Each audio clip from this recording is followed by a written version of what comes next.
a total stranger spoke up for a voice that could not be heard. And look at where we are. A 2-year-old voice that cannot be heard after police find his body in a dumpster. His parents now charged with his murder.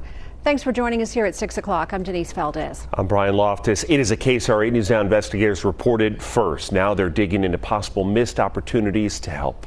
8 News Now investigator David Charnes with the video you have not seen, and also asking the question, did 2-year-old Jacoby Robinson Jr. have to die? Say hi, Jacoby. Say hi. Say hi, Jacoby. These are the memories Gracie Martin wants to remember. Memories of joy and happiness. Memories of her grandson, Jacoby Robinson Jr., before police found his body in a dumpster. Only an animal would discard their own child the way that he was discarded. A Las Vegas City marshal finding the boy there after his mother, Deja Smith, reported him missing. Hours later, police would arrest Smith and Martin's son, Jacoby Robinson Sr., for the boy's death. A death detectives believe happened after weeks of abuse. I kiss him every morning and every night. And tell him that I love him. Now, as her son and his girlfriend await trial from jail, this is all Gracie Martin has left. I just don't want him to be alone. An urn filled with Jacoby's ashes. No other child that's in CPS care or anybody else care deserve to be in an urn or to be buried. Police suspect Smith beat Jacoby and his younger brother in the weeks before Jacoby's death. On June 6th, detectives say this video shows Smith leaving the apartment she and her children shared. She's pushing a stroller before she calls 911 to report Jacoby missing. In the back of the stroller, police believe Jacoby's body is laying lifeless because they believe he's already dead.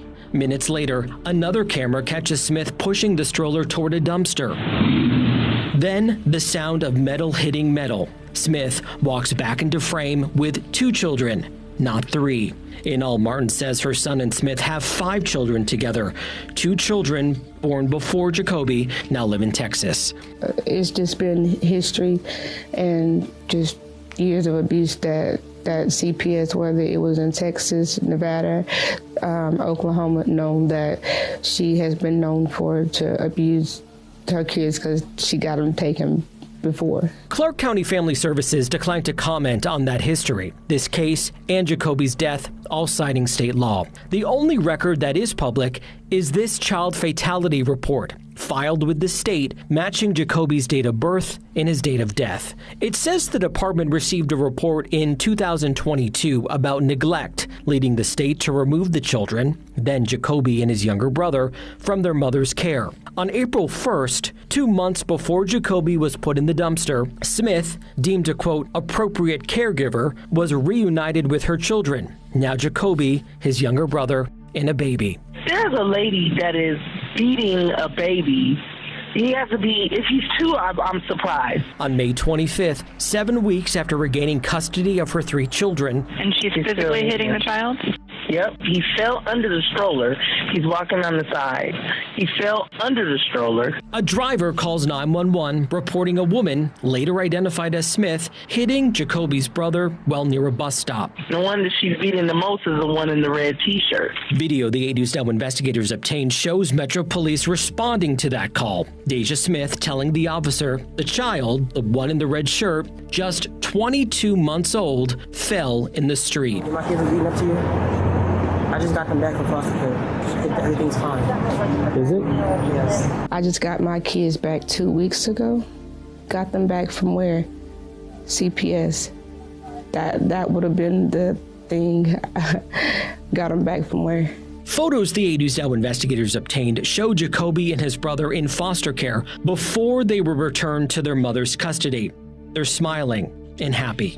These photos show the injuries to the boy after their parents' arrests. Scratches and whip marks cover his body. Detectives call them loop marks, injuries in various stages of healing caused by a charging cord or a small extension cord. He's fine, sir. I can promise you he's fine. The boy, frightened and confused as a stranger looms over him, goes into his mother's arms.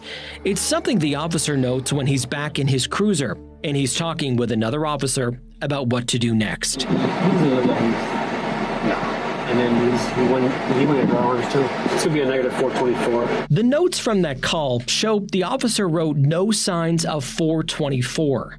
424, the code for abuse or neglect. 11 days later, my grandson get dumped in a dumpster like it's nothing. They had an outlet that day. And my grandson, had to go out in the most despicable way by the hands of his own mother. We always say, call and make a report. Michelle Saldivar is an outreach coordinator with Prevent Child Abuse Nevada. In cases where there is child abuse or neglect, that doesn't necessarily mean that there isn't a lack of love or care between the parent and the child. She stresses the importance of that 911 caller, the fact that someone made the report, but she stresses the need for the work not to end there. I'm not sure if there was follow-up done after, but that's kind of where, my mind goes to too, of like what could have been done after. Just the phone call itself coming in saying that this child had been hit with either closed fist or open fist, either one, that was the red flag, the number one red flag being called in. Martin questions why more wasn't done in the hours after, hours that turned into days before her grandson was allegedly murdered at his mother's hands. I know by hating her, it's not going to bring Jacoby back. She's going to get her day that she deserves, because he got his. Now, she's holding those memories close, holding all she has left even closer.